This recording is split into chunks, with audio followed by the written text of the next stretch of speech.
we're going to take just a few minutes here before you all go out to golf and recognize this year's honoree. It's my great pleasure to introduce a former honoree, Al Holdren, to introduce this year's honoree. And with that, I'm going to turn it over to Al. Yeah, good morning. I usually don't get up this early anymore, but whatever. So that's really an honor and a privilege for me to be able to do this for Mike. As we were talking, yeah, there we go.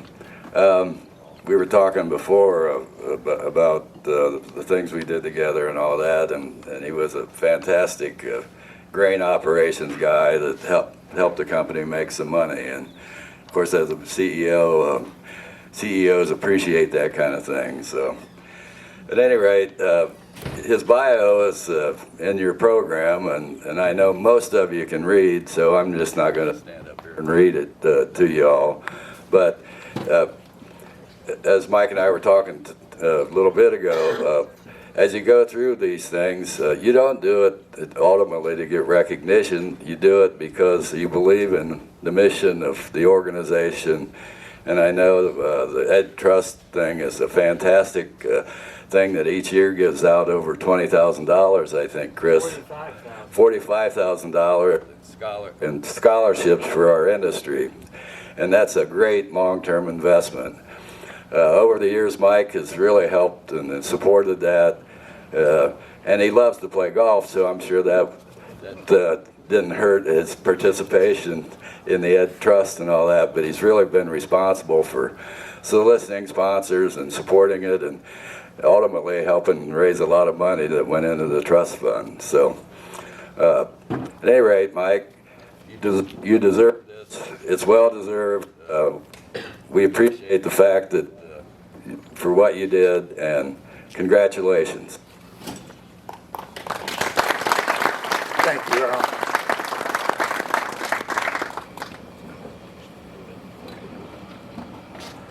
Thanks, Al. If you read what's in your cart, you'll know that there's a lot of nice things people said about me, and that kind of explains why I'm such a legend in my own mind. I was a middle manager my whole life. I started in the union in Columbus with the help of Dwayne Stotts finding me a job. And I worked in the union for the first year. I think Jimmy Hoffa and I worked pretty close together. After that, I was always in management, but middle management. Went through some training maybe to be a general manager, but that wasn't my interest.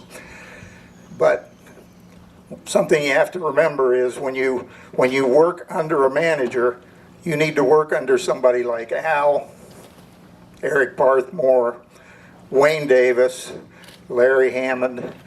They have the same interest you do. If you get a supervisor or a boss that doesn't think this is important and you do, you're not going to have a chance.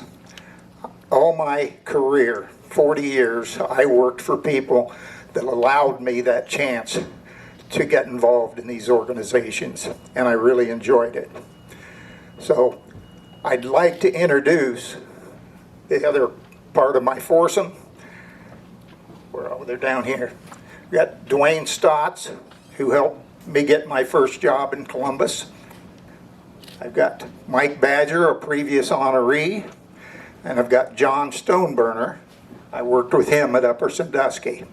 I worked with each one of them for about 5 years apiece, and that seems kind of strange, but we just couldn't stand each other for more than 5 years. We play golf 3 or 4 times a year. We usually go golfing in the South in the spring, and after we get finished with that, we try to play some more during the year. Sometimes we can't. But we've golfed together for about 40 years, so you can probably think that as a scramble team, this is going to be a well-oiled machine. Well, you can forget that. Not going to happen. But we do some good trash talking. And if you come by our group after a bad shot, you'll learn that golf is not the only 4-letter word in the English language. I would also like to thank one other group of people, and that is the sponsors. I told you to look at these. In the 1980s, I was asked by the Jeeps Board of Directors if I would help them put on a golf outing for the organization. And I'd never done it before, but I said, yes, I'd be glad to do that. I didn't know how I was going to do it. But I see some people here that helped me. John Ward, Scott Champ, some of the people I do know. And I made a list of sponsors that I thought maybe would throw in some cash and that we could have a good outing. Well, by the time the outing came up, the cash was flush. We made the memorial tournament look like Little League. We gave away prizes you wouldn't believe. $100 closest to the hole. You name it, we did it. It was a big success. Well, we decided, the board and I decided that we ought to do something, you know, with a little more social value. So decided to start a scholarship fund for Jeeps. So I went out, talked to the same people that gave me all the money for the other one, and we didn't use all that money the first year. We put the seed money in the scholarship fund, and the money came pouring in when I called them and said, hey, everything you give me will go into a scholarship fund. And for 25 years, didn't matter whether sponsors, you know, fell out, companies merged, they always came through. I would talk to somebody, say, hey, we're a little short on sponsors, could we maybe up the ante a little bit? No problem, they always did it. So those were my interests. When I came onto the committee, I found it to be the same way. You know, you contact people, ask them to be a sponsor, try to get them to play in the outing. Most of the time they would do it. They were glad to support. So my entire career, I was able to work in this kind of thing, and it wasn't me that had to do the work. The work was done for me by the sponsors, and I'll forever appreciate that.